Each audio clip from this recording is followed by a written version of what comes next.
Hey, Tightwad! Yeah! Hi, Finn. If you're looking for the comics section, it's right here. Nope, not today. I was actually collecting money for our two sisters' secret surprise retirement gift. A little something for Luna and Celestia before they leave. And I was wondering if you'd like to donate. Finn, you know I'm allergic to donating. The second that money leaves my pocket, I break out in hives. Aw, not even a teeny tiny bit for our kind and generous rulers. Yeah, generous. Tell that to the taxes they make me pay every month. I'm sorry, Finn, but I'm gonna have to. Oh my gosh! Tightwad, you donated 50,000 bits to the GoFundMe? Aw, you really do carry a big black marshmallow. What? No, I didn't! How could I? My phone is right. Marty! No. You sidewinding little crumb snatcher! I'll buy you and sell you, then buy you again just so I can toast you with a bug zapper! Get back here, you gluttonous gutterball! I'm Finn the Pony, and it's time for Finn Bits.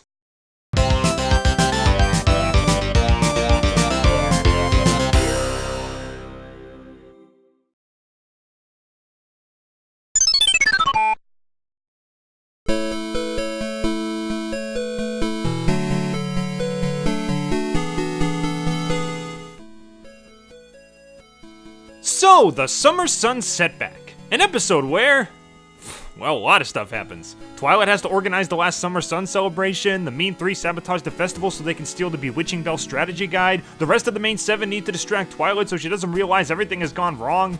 Yeah, it's a lot. But in the end, does this final celebration go off without a hitch? Let's find out.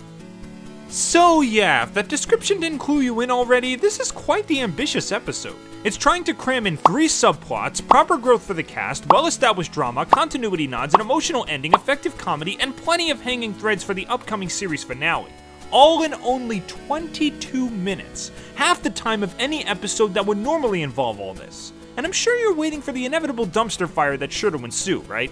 Well, prepare to be surprised because this episode not only feels tense, epic, and heartwarming, but most of all, complete. It's like the MLP crew has just finished building and decorating this big, beautiful house. And now all that's left is for us to walk inside and see how they did. But that's a story for another day. Unless someone decides to spoil it for everyone. In the meantime, let's see why the Summer Sun Setback is so superior. We begin the episode with Twilight Sparkle, who has officially achieved the status of cool as a cucumber. Despite needing to plan the last Summer Sun celebration and being next in line for Equestria's throne, we're shown that she is completely in control, writing extremely organized notes, relying on others to handle certain tasks, speaking in a calm demeanor, and even keeping a relaxed smile on her face most of the time. Do I even need to mention how huge this is for her character?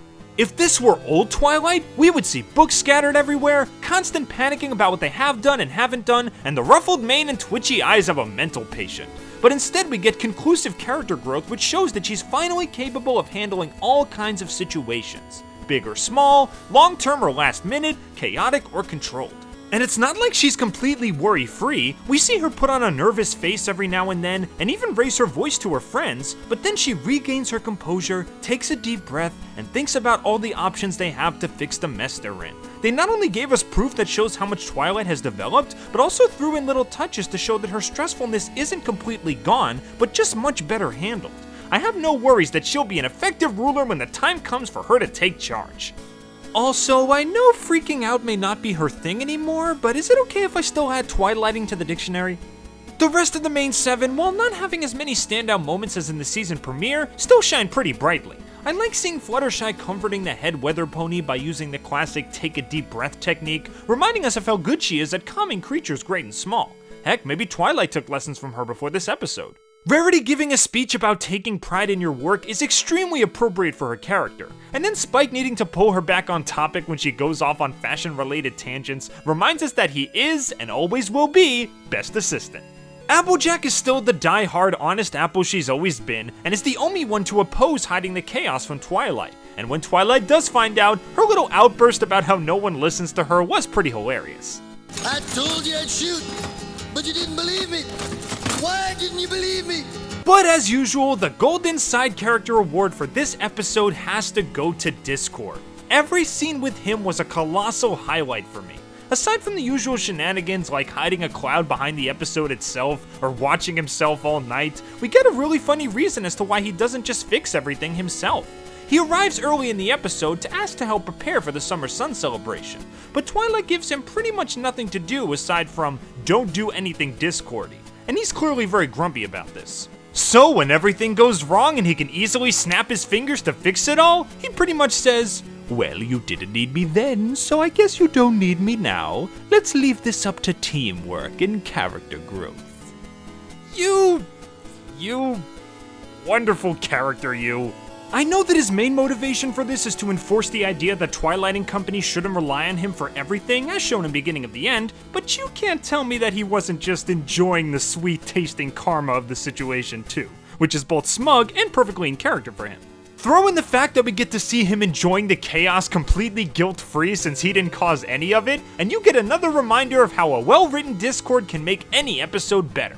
Just mention my name in any episode and a 4 becomes a solid 9. The Mean Three have a very prominent role in this episode too, and their awesome chemistry from frenemies is back in full force, being just as diabolical and comical as ever. And I have to admit, there were some interesting twists involving them that I did not see coming. For example, Chrysalis is actually the one who formulates the plan to destroy the festival. I know the running joke with Chrysalis is that her plans often have more holes than her legs, but in this case, her strategy was extremely airtight, distracting the main 6 and allowing them to acquire exactly what they needed. I don't know if I would call her the leader of their little trio, but she definitely took charge in this case.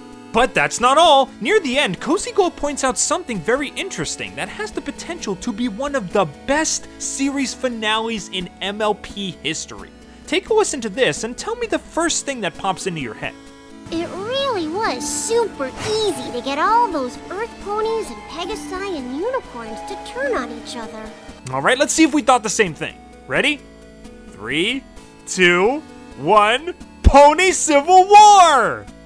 I can't be the only one thinking this, right? An internal conflict involving all 3 pony races turning on each other, similar to what things were like before Equestria's founding, Earth ponies, Pegasi, and unicorns fighting for superiority, with Twilight and her friends needing to calm the storm, and you also need to factor in Grogar and the Mean Three invading the land, and possibly even the Wendigos returning due to how much hatred and anger will be caused by all this madness. Maybe it's just me letting out all my fanboy tendencies, but if they do decide to bring all these elements together for one final hurrah, it will be a finale to remember for sure. Someone fire up the hype train, cause it's coming in full speed. As for my current thoughts on Grogar, well, remember in my Frenemies review where I said that Grogar probably knows what the main 3 are up to and is just letting them carry along to make their teamwork stronger? Well, now he's completely given up on his bewitching bell and leaves his evil lair multiple times looking for an incredible source of power while never mentioning what it is or where it is. Needless to say, my reaction went from probably to definitely after this episode. You know! There is no way he's not aware of what's going on, and I'm sure that when he reveals his knowledge of the Mean Three's plans, they're gonna be pretty dang surprised. If you mess with the goat, you get the horns, and those are some pretty big horns, so you should probably start running now. The comedy wasn't the centerpiece like it was in other episodes, but it still came loaded with laughs. Cozy Go opening a lock by smashing it with a book that had a key on it was really subtle and really clever. Discord being disappointed because of Twilight's character growth is a self-aware joke that works really well. And I may be alone here, but this episode might have the funniest Pinkie Pie gag all season. I would have no idea what's wrong. Seeing Pinkie Pie as a doctor is already funny enough, but that line at the end just sells it for me. Bravo to whoever wrote that. And of course, everything is capped off by an ending which includes some sweet moments between Twilight and her mentor, the announcement of a new holiday celebrating the sisters' rule instead of their reunion, and a pretty minor but still well-told moral about trusting your friends when they convince you that they've changed or are trying to change. Obviously there are exceptions to this, and having a plan B in your pocket in case they were wrong doesn't hurt, but your plan A should always be giving them your trust to show that you're on their side when they're trying to change. I don't know what else to say about the Summer Sun Setback. It's just fantastic. I feel satisfied, but also hyped for the future. I feel like characters have grown, but still stayed their lovable selves. I feel invested in both our heroes and our villains instead of just one or the other. It's like instead of Cozy, Tyrek, and Chrissy coming together and saying, "Let's take over Equestria," it's as if beginning of the end, Twilight 7 and Frenemies got together and said, "Let's take over the fandom." And they accomplished their mission 100%, adding pieces from all 3 episodes and combining them into one well-paced and well-executed masterpiece. It may not be as fun or funny as Frenemies, not as epic as Beginning of the End, and not as uniquely crafted as Twilight 7, but it still puts forth a fantastic story while performing a flawless balancing act with all its different elements.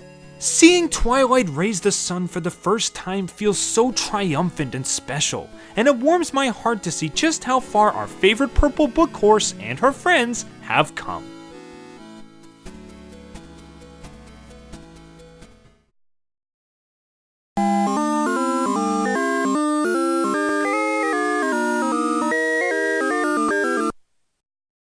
Well, I hope you all enjoyed my quick little playthrough of this episode, and feel free to tell me what you thought of this episode in the comments below. Is the Summer Sun Setback simply spectacular, or do you think it was just a cluttered mess? Would you like to see an equestrian civil war take place in the series finale? Leave your thoughts in the comments below.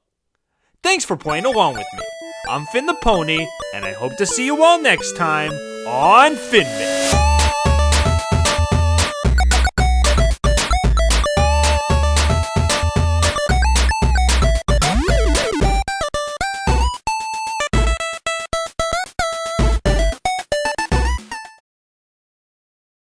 And now, ducks. I was just about to say that. Are you serious? Totally. Oh, that's spooky. We are so in sync.